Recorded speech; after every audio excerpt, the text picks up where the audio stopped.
балам, не қылып отасың? Мұғалим өңді тартып кел деді. Бұл кішкентай сарай ғой. Ата, біздің үй ушундай эле го. Ушундай эми. Ушун баары көрсүн бемне.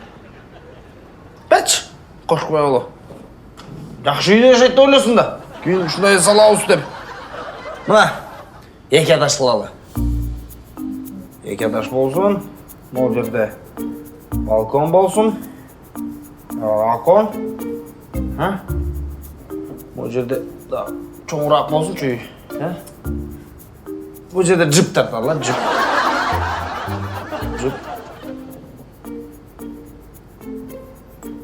Жип. Демек 3 этаж болсун. Могу жерде да мансард.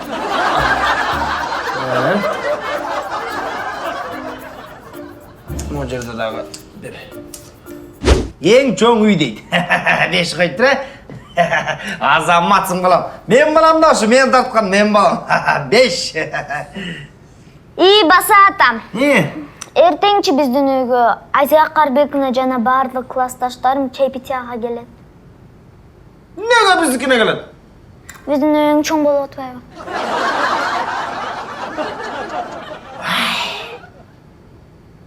Айнаш!